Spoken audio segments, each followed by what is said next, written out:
Hello friends, Gayatri క్రియేషన్కి స్వాగతం. గాయత్రి క్రియేషన్లో ఈరోజు మనం ఉప్పు కషాయం అనే అత్తా కోడళ్ళ కథ గురించి తెలుసుకోబోతున్నామండి. అందరూ కలిసి ఆ వంటకాన్ని ఉప్పు కషాయంగా చేసేశారు. ఈ కథను రచించిన వారు బి శకుంతల గారు. ఈ కథకు చక్కని చిత్రాలు వేసింది శంకర్ గారు. ఒక గ్రామంలో ఒక ఆసామి ఉండేవాడు. ఆయనకు ఒక కొడుకు కూతురు ఉండేవారు. కాలక్రమాన కొడుకుకు పెళ్ళై కోడలు కాపురానికి వచ్చింది. దాంతో ఆ ఇంట్లో ముగ్గురు ఆడవారు, ఆసాం భార్య, కూతురు, కోడలు. ముగ్గురు ఆడవాళ్ళు ఒక చోట ఉన్నప్పుడు ఆ ఇంట్లో ఏదో ఒక అవకతవకలు జరుగుతూనే ఉంటుంది.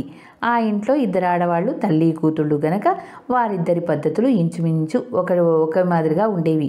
పోతే కోడలు పరాయి పిల్ల, ఆమె అలవాట్లు వేరు, ఆమె పనులు చేసే తీరు కూడా వేరు.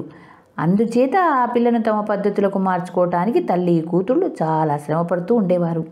కోడలు గనక ఆమెకు చెప్పినా తెలియదన్నట్లుగా భావించి చెప్పిన విషయాన్ని మళ్ళీ మళ్ళీ చెబుతుండేది అత్తగారు. ఒకరోజు ఆసామి బావమరిది చుట్టపు చూపుగా వచ్చాడు. అవకతవకలు జరిగితే తన నాన్న ఏమనుకుంటాడో ఏమో అని ఆసామి భార్య ప్రత్యేకంగా జాగ్రత్త పడసాగింది.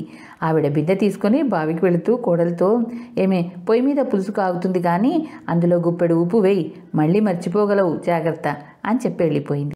2 రోజుల క్రితం కోడలు పులుసులో ఉప్పు వేయటం మర్చిపోయింది. ఆ సంగతి కోడలు జ్ఞాపకం చేసే ఉద్దేశంతో అత్తగారు అలా అన్నది. చేతిలో పని అయిపోగానే కోడలు పులుసు గిన్నెలో ఇంత ఉప్పు వేసి వేరే పని చేసుకోసాగింది. మరి కాసేపటికల్లా ఆడబిడ్డ పిడకలు గోడ కొట్టడం ముగించి చేతులు కడుక్కొని వంట ఇంట్లోకి వచ్చి పొయ్యి మీద కాగుతున్న పులుసు చూసింది.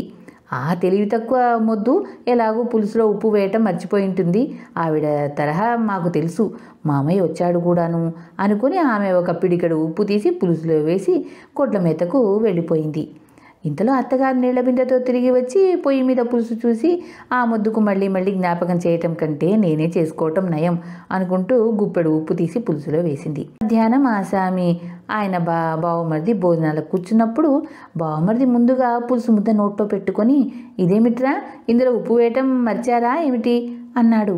వెంటనే ఆసాం భార్య, అదేమిటన్నయ్యా, నేను పులుసులో ఉప్పు వేశానే అన్నది ఆశ్చర్యంగా. వెంటనే కూతురు, నేను పిడికెడు ఉప్పు వేశానమ్మా అన్నది. మీరు ఉప్పు వేయటం మరవద్దన్నారు కదా, అందుకని నేను ఉప్పు వేశానత్తయ్య అన్నది కోడలు. అలా చెప్పండి, అందుకే పులుసు ఉప్పు కషాయమైంది అన్నాడు ఆసామి బావమరిది నవ్వుతూ. తమ ఇంటి ఆడవాళ్ల మధ్య ఐక్యత లేకపోవటం చూసి ఆసామికి కోపం వచ్చింది.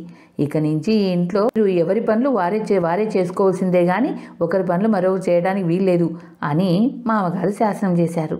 అంతటితో ఆ ఇంట జరిగే అవకతవకలన్నీ సమసిపోయాయి. ఇది అండి ఉప్పు కషాయం కథ, అత్తా కోడళ్ళ కథ. మన ఇళ్లలో కూడా అప్పుడప్పుడు ఇలాంటివి జరుగుతుంటాయి కదా. ధన్యవాదాలు. చివరిగా మీకో మాట, నా ఛానల్లోని కథలు మరియు వంటలు మీకు నచ్చినట్టయితే ఓ లైక్ చేయండి. మీ బంధువులకు, స్నేహితులకు, తెలిసిన వాళ్లకు షేర్ చేయండి.